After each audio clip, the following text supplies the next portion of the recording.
এই অনুষ্ঠানটা অর্গানাইজ করার জন্য ছাত্রছাত্রীদের এবং আমার যে শিক্ষক শিক্ষিকারা এটা খুব ইনভলভ ছিলেন, তাদের জন্য একটা হাততালি চাই। সবাইকে হ্যাপি ইন্ডিপেন্ডেন্স ডে। এখানে উপস্থিত প্রিন্সিপাল স্যার, প্রিন্সিপাল ম্যাম সহ আমার প্রান্তীয় ছাত্রছাত্রী এবং আমার সহকর্মীদের স্বাধীনতা দিবসের শুভেচ্ছা জানাই। দেখো, আজকের দিনটি আমাদের ভারতের ইতিহাসে একটি রেড লেটার ডে। কেন রেড লেটার ডে বলছি?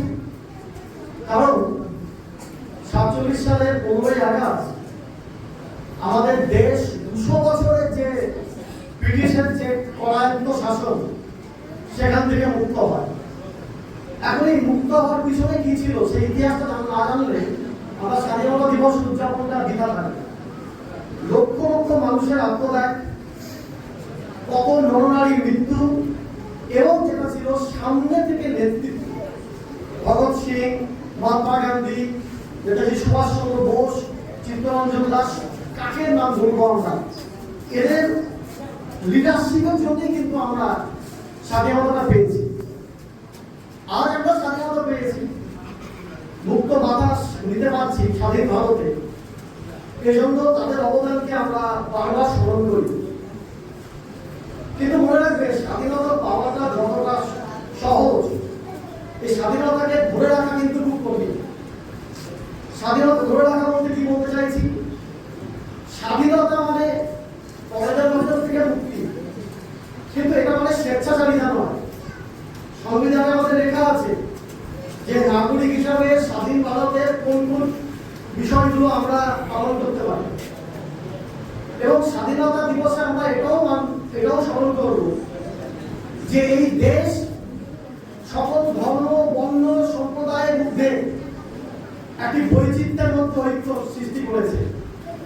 তোমরা সামনের আমাদের দেশের ভবিষ্যৎ, তোমরা মাথায় রাখবে এ দেশ সবার, এদেশ যেমন আমার, এদেশ তোমার, এদেশ সবার।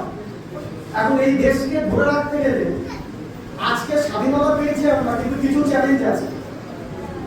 দেশে অশিক্ষা, কুশিক্ষা, অজ্ঞানতা, হিংসা, ভায়োলেন্স যেগুলো হচ্ছে, সেগুলোর থেকে কিন্তু আমরা মুক্তি পাইনি। তাহলে আমাদের ওই যে বললাম লিডারশিপ, আমাদের লিডারশিপ দরকার, যাতে করে এই স্বাধীন ভারতের আলটিমেট টেস্ট অফ ফ্রিডম যাতে করে আমরা এনজয় করতে পারি। এখন লিডারশিপ কারা হবে? এই লিডারশিপ তোমরা হবে। তোমাদের এগিয়ে আসতে হবে। তোমাদের দায়িত্ব ইউনাইটেড ভারত গঠন করা। এই ভারতকে বিচ্ছিন্ন হতে, খণ্ড খণ্ড হতে একমাত্র বাধা দিতে পারো তোমরা, কারণ তোমরা ভবিষ্যতের নাগরিক। তোমরা পথ দেখাবে সামনে দিনগুলো। পরিশেষে দীনেন্দ্রনাথ রায়ের কথা উদ্ধৃত করে বলি, এমন দেশটি কোথাও খুঁজে পাবে না তো তুমি, সকল দেশের রানী তুমি, আমার জন্মভূমি। এই জন্মভূমিকে রক্ষা করার দায়িত্ব আমাদের প্রত্যেককে। সবাইকে আবার স্বাগত।